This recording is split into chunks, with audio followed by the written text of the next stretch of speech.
Salut à toi cinéphile ou simple curieux, simple pèlerin du monde merveilleux de YouTube. Bienvenue pour ces toutes dernières semaines du mois de l'horreur, du mois Halloween. Alors comme tu le vois derrière moi, ça y est, j'ai mon Easter egg, j'ai mon merveilleux burger pour la chaîne, celui qui me donne faim à chaque fois que je le vois. Donc merci à toi Andy, ma poule, pour cette merveilleuse création. Oh là là, sa place est dans un musée quoi, tellement elle est belle. Bon, trêve de plaisanterie, aujourd'hui on se retrouve non pas pour une ketchup party, quoique avec les lumières rouges on pourrait y penser, ça je vous l'accorde. Non, si je les ai mises en place c'est parce que nous sommes tout simplement dans la vidéo la plus délicate de ce hors-sujet horreur qui s'étale sur un mois. Aujourd'hui, mes aïeux, je vais vous parler de 4 films qui, selon moi, sont les plus durs à regarder, aussi bien pour l'horreur graphique qui s'en dégage que psychologique. Oui, le ciboulot. Donc, il y a du boulot, accrochez-vous à vos sièges, c'est parti pour cette sélection de 4 métrages. À ne pas laisser entre toutes les mains, cela va de soi. Et on commence gentiment cette sélection, voilà, en douceur, avec le film The Human Centipede numéro 2. Oui, bon, mon accent anglais est toujours aussi dégueulasse, mais bon, passons outre. Et voyez-vous, dans la vie, il y a beaucoup de choses qui me font peur, comme les mille pattes, les piqûres, ou encore les opérations chirurgicales. Alors comment vous faire comprendre à quel point j'étais heureux de savoir qu'il y avait ces 3 choses dans ce métrage? Non, je ne l'étais pas, non. Je l'étais pas du tout. Alors tu te demandes peut-être pourquoi je parle du 2 et non pas du 1 ou du 3. Eh bien tout simplement déjà concernant le 3, il m'a pas tenté du tout. J'ai lu le script, j'ai vu les photos, j'ai vu la bande-annonce. Voilà, j'étais vraiment intéressé par ce projet au moment de sa sortie, qui je crois était directement en DVD. Et j'ai trouvé l'idée tout simplement pourrie de chez pourrie, cette histoire de prisonniers et qui sont tous attachés tête à Popotin, attention quand même à l'attention YouTube. Et puis cette histoire qui part en fait, je crois, du désir de cette prison, en fait, de se faciliter la vie concernant la surveillance des prisonniers, en les attachant tous ensemble. Et ben, je trouve qu'elle est un peu branlante, quoi, dans le sens où en fait, dans une prison, eh bien, t'as plusieurs étages, t'as des escaliers, et donc t'as le risque que des coutures lâchent, en fait. Voilà. Donc j'espère vraiment qu'ils sont restés dans la cour pendant tout le film. Et concernant le premier film, c'est vrai, il a très vite atteint un statut assez particulier, une très grande réputation. Voilà, il a très vite fait le tour de la planète. Mais pour moi, ça reste un film assez classique en somme dans le genre horreur.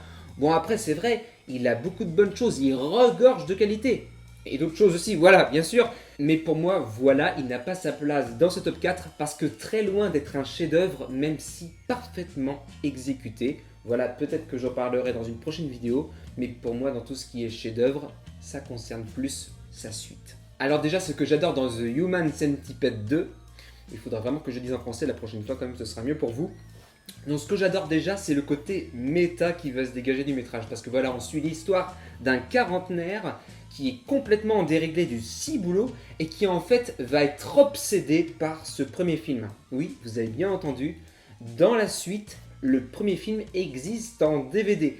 Et donc si vous voulez, il va vouloir reproduire ce qu'avait fait le chirurgien fou dans le premier film, à savoir un mille-pattes humain, mais pas cette fois-ci avec 3 ou 6 personnes, je ne sais plus le nombre exact dans le premier métrage, mais cette fois-ci avec 12 personnes. Et déjà cette idée de film méta, eh bien je l'adore parce que voilà, ça met beaucoup d'humour noir, beaucoup d'autodérision. Voilà, malgré toute cette cruauté qu'on a vue dans le premier, voilà, c'est quand même assez dégueulasse. Voilà, des gens qui sont attachés les uns aux autres pour faire un seul tube digestif. Voilà, je vous le dis, il faut quand même s'accrocher. Alors que le réal aurait très bien pu vouloir rester dans quelque chose de sérieux, complètement dénué d'humour, et ne pas nous mettre face à un miroir, nous, spectateurs, voilà, face aux réactions qu'on aurait pu avoir. Bon, quand même bien éloigné, j'espère pour vous, du quarantenaire de ce film. Mais enfin voilà, il y a un truc qui se passe qui est très intéressant, je trouve, toujours comme ça dans les films méta, entre fiction et réalité. Et là, je m'y retrouve totalement. Autre point que je trouve également très intéressant, c'est l'utilisation du noir et blanc. Et oui, chers spectateurs, si vous êtes intéressés par le film, sachez que nous quittons cette fois-ci les couleurs que nous chérissons tant dans nos métrages, aussi bien en salle de cinéma que sur nos plateformes préférées. Et moi, ce que j'adore là-dedans, c'est que non seulement la photographie devient sublime, voilà, tel un plat italien, épicé comme il faut. Mais en plus de ça, eh bien écoutez, je trouve que ça rend un hommage magnifique à tout ce qui a été période film de Frankenstein, etc., Nosferatu et j'en passe. Vraiment, là, c'est sublime. Et pour moi, là, on transgresse vraiment cette idée de monstre fictif à l'écran pour vraiment, là, donner un film qui devient lui-même complètement monstrueux, voilà, jusqu'au bord du cadre. Non, non, là, vraiment, c'est sublime. Autre bon point du métrage, le plus fort selon moi, c'est le jeu magistral de l'acteur principal et qui livre, selon moi, un truc que je n'ai jamais vu. Voilà, pour moi, j'ai tout simplement l'impression d'avoir affaire à quelqu'un qui interprète en fait un Ubu-roi d'Alfred Jarry, mais tout droit sorti des enfers. Parce qu'en fait, il faut dire ce qui est, il y a un côté complètement surréaliste, complètement irréel qui se dégage de ce métrage, avec ce quarantenaire complètement atteint, comme je vous disais, du ciboulot, et qui va être tellement obsédé par le premier film qu'il va vouloir refaire à mille pattes humains, sauf que lui, il n'est pas chirurgien comme le mec complètement timbré du premier film. Non, lui, c'est un mec comme vous et moi. Enfin, il y a peut-être des chirurgiens qui regardent cette vidéo, mais voilà. Donc, si vous voulez, il va y aller sans trop savoir ce qu'il fait à des moments. Je vous le dis, malgré toute l'horreur qui se dégage des images, eh bien, à des moments, ça va donner des scènes absolument cocasses. Il y a de l'humour dans cette horreur. De l'humour, oui, il y a plusieurs moments où je me suis marré. Et même lorsqu'il va tuer sa mère, la façon dont c'est présenté dans cette cuisine, oui, je ne croyais pas vraiment à ce que je voyais en fait. Voilà, pour moi, je voyais surtout en fait un personnage qui me divertissait au plus haut point. Et donc voilà, ça m'a un peu en fait mis dans une phase de non-réalité si vous voulez, où la plupart du temps quand je suis devant un métrage, bah, comme vous, voilà, je suis à fond dans l'histoire, j'y crois du début à la fin. Non, là, j'étais plus en mode, voilà, à être voilà, devant quelqu'un qui est complètement obsédé par quelque chose et à le voir vraiment comme un pur produit de divertissement, voilà, par le jeu de l'acteur et tout son cheminement. Et au bout d'un moment, je me suis même demandé si ça se trouve, ce personnage n'existe pas. Ce second film est un DVD qui sera regardé par les gars dans le troisième opus. Et du coup, à la fin, qu'est-ce qui est réel? Qui sera le prochain à faire un long tube digestif? Toi peut-être? Coquin. Alors, en second film de cette sélection, on va parler d'un bijou qui est loin de m'avoir laissé indifférent. C'est simple, j'en ai fait des nuits blanches à l'appel. Il s'agit de Hellraiser, le Pacte, film des années 80 et qui par contre, voilà, à part le second opus, aura des suites vraiment très discutables. Alors ça raconte quoi Hellraiser le Pacte? Eh bien c'est l'histoire d'un gars qui va dans un pays en voyage et va récupérer une boîte, on va dire une sorte de boîte de Pandore, hein. Voilà, ça y fait penser, et qui va finir dans un pays empli de ténèbres, où en fait voilà des monstres vont le dévorer tout simplement. Alors je te vois venir avec ton sourire, tu te dis bah oui, bah ça y est, l'histoire est terminée, pourquoi en parler? Eh ben non, parce que si tu veux, son frère va après s'installer dans sa maison avec sa copine, et en fait voilà, donc l'autre, soit il désirait sa copine, soit il couchait avec, l'un ou l'autre, je ne sais plus, et il va ressusciter petit à petit. Tu vas voir son corps se recomposer dans une grange, dans l'obscurité. Et c'est dégueulasse! Et ce qui est dégueulasse aussi, hormis cela, hormis le fait que la nana va rouler des galoches au gars alors qu'il n'a même pas encore sa peau posée sur lui, oui c'est sauce barbecue pendant tout le métrage, eh bien c'est que Clive Barker, le réalisateur du métrage et auteur du roman à la base, a fait ce film avec seulement 1 million! 1 million! Oui, seulement ça!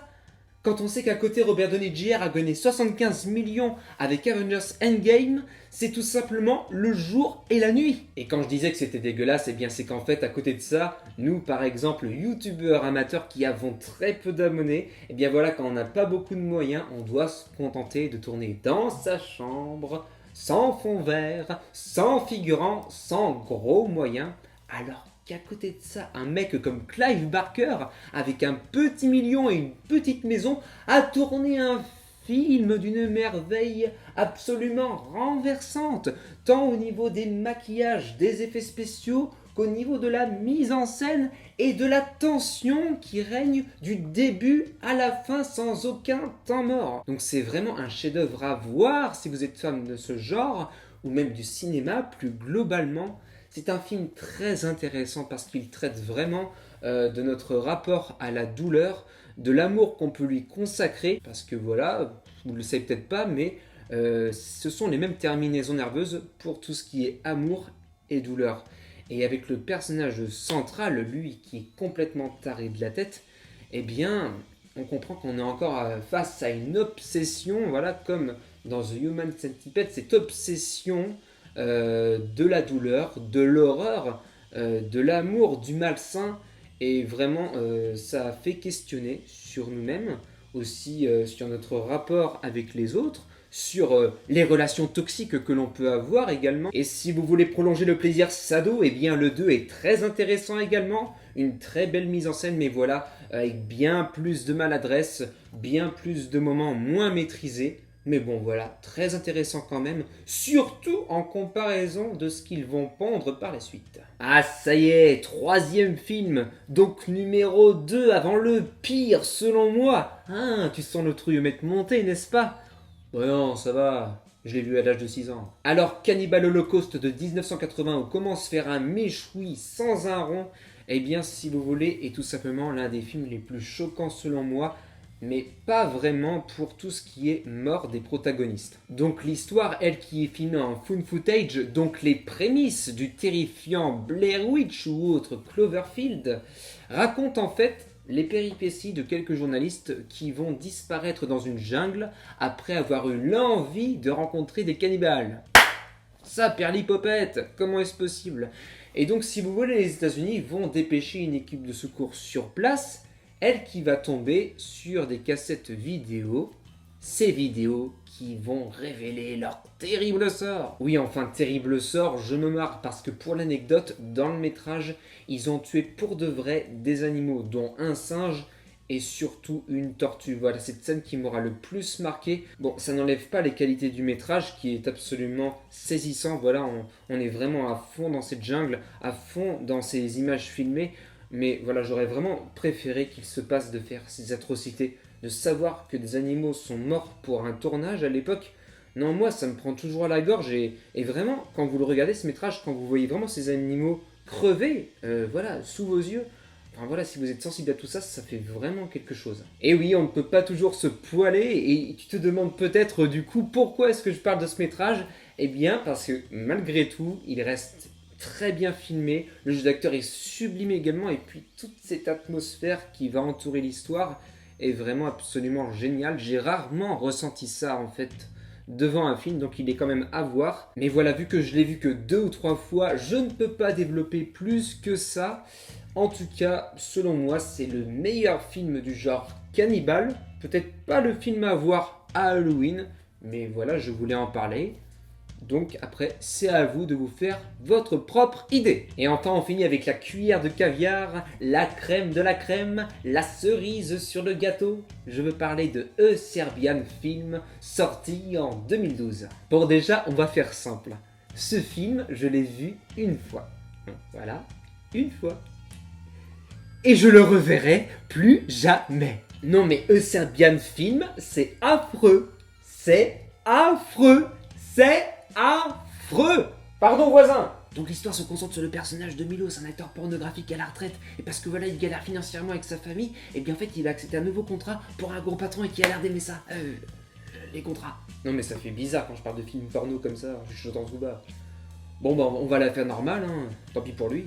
Dans le milieu du cinéma, ça ne date pas d'aujourd'hui, un film a beau être choquant, dégueulasse, faire polémique dans un ou plusieurs pays, il n'en demeure pas moins qu'il peut faire cogiter également.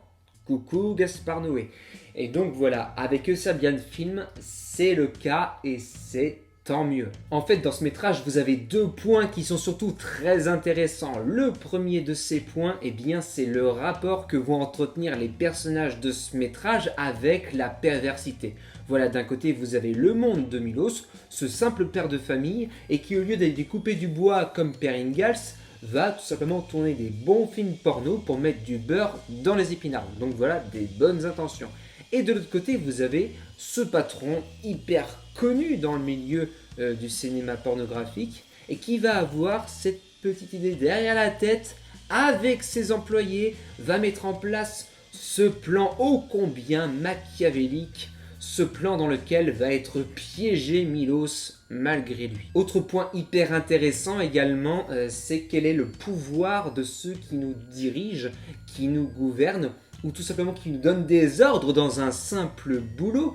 Quelles sont les limites qu'ils ne peuvent pas franchir, et s'ils les franchissent, en ont-ils le droit? Ont-ils le droit de s'immiscer dans notre vie privée, même un tout petit peu, hein, par exemple par le biais de nos ordinateurs, hein, vous voyez ce que je veux dire?